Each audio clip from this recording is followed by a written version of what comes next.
बिस्मिल्लाहिर्रहमानिर्रहीम और अस्सलाम वालेकुम। आज सितंबर की 14 तारीख है और इस वक्त पाकिस्तान में जुमेरात की अलल सुबह है। आज की इस वीडियो में सिंगल पॉइंट डिस्कस करेंगे और वो हैं डॉक्टर आरिफ अलवी जो सदर पाकिस्तान हैं। उनके बारे में ये डिस्कस करने की कोशिश करेंगे कि क्या आरिफ अलवी साहब ने जो कल खत लिखा है और उससे पहले फैसले किए हैं उन तमाम के फैक्ट्स आपके सामने रखेंगे और फिर आप फैसला करेंगे कि उनके खिलाफ जो इस टाइम सोशल मीडिया पर दो तरह की राय चल रही है, एक उनके हक में और एक उनके खिलाफ। जो हक में है वो कह रहे हैं कि उन्होंने खत लिख दिया, अच्छा किया, जो कि कम है, और जो खिलाफ है वो राय ज्यादा है कि उन्होंने धोखा दिया है, दोनों तरफ खेल रहे हैं, गद्दारी कर गए, खुलकर आइन के साथ खड़े नहीं हुए, इमरान खान के साथ नहीं खड़े हुए, गेम कर गए। वो ये दो मुतजाद आरा हैं, इन दोनों को रखेंगे। और तीसरी आरा भी है और वो है कि जो नून लीग जियो जंग ग्रुप वो भी सदर के ऊपर तनकीद कर रहे हैं कि वो तो खत लिख ही नहीं सकते थे, उन्होंने खत लिख कैसे दिया, इलेक्शन कमीशन को ये उनका इस्तेहकाक नहीं था, ये इलेक्शन कमीशन ऑफ पाकिस्तान का काम था।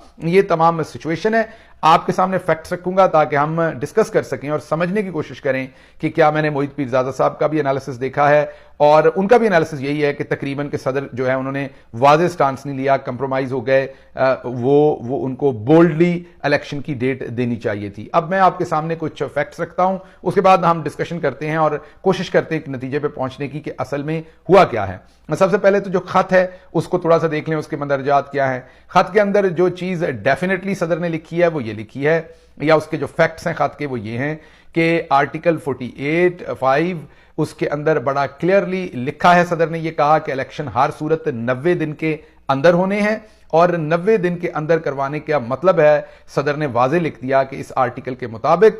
सदर ने तारीख देनी है और वाज़ेह तौर पर 89th डे से, क्योंकि 90 डेज के अंदर अंदर करवाने हैं तो 89 दिनों से ऊपर नहीं जा सकते। 89 दिन जो होगा, 89वां दिन 89th डे वो आखिरी दिन होगा, तो उन्होंने कहा वो 6 नवंबर बनता है, उस दिन आप जो है वो हर सूरत इलेक्शन करवाएं। ये उन्होंने वाज़ेह तौर पर लिख दिया कि 6 नवंबर से आगे इलेक्शन नहीं जा सकता, उससे पहले इलेक्शन करवाया जाए या 6 नवंबर को करवाया जाए। अब अगली चीज जो उन्होंने लिखी वो उन्होंने लिखी कि इस टाइम क्योंकि मुल्क के डिफरेंट असम्बलियां जो हैं, जैसे कौमी असम्बली का उन्होंने बताया कि वो 9 अगस्त को उसको जो है वो तहलील किया गया था और उसकी प्राइम मिनिस्टर की एडवाइस पर किया था, और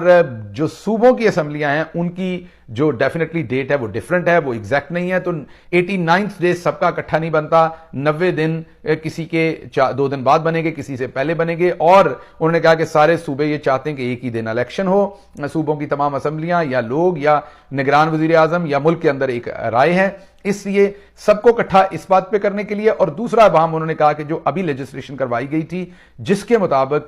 सदर पाकिस्तान तारीख नहीं देंगे, इलेक्शन कमीशन देगा, और वो जारी बात है आइन में अमेंडमेंट नहीं है, वो तो एक बिल लाकर उसके अंदर तब्दीली की गई थी, उसका भी वहां है जिसको सुप्रीम कोर्ट के अंदर वो चैलेंज है, कोर्ट ऑफ लॉ के अंदर। तो सदर ने कहा कि इन दो चीजों के ऊपर अदालत से रहनुमाई ले ली जाए, आला अदलिया से, कि क्या एक ही दिन सारे इलेक्शन करवाने हैं, और जो कि आइन में जरूरी नहीं है कि एक दिन करवाने, जारी बात, लेकिन एक ही दिन करवाने हैं। और दूसरा कि जो दूसरी उन्होंने कहा कि इलेक्शन कमीशन ने डेट देनी है या सदर ने देनी है, उसके ऊपर ये रहनुमाई ली जाए। अब उनके ऊपर जो क्रिटिसिज्म है वो ये है कि उन्हें डेट देनी चाहिए थी, उन्हें इन चीजों के अंदर नहीं पड़ना चाहिए था, उन्होंने कमजोरी की है, गद्दारी की है,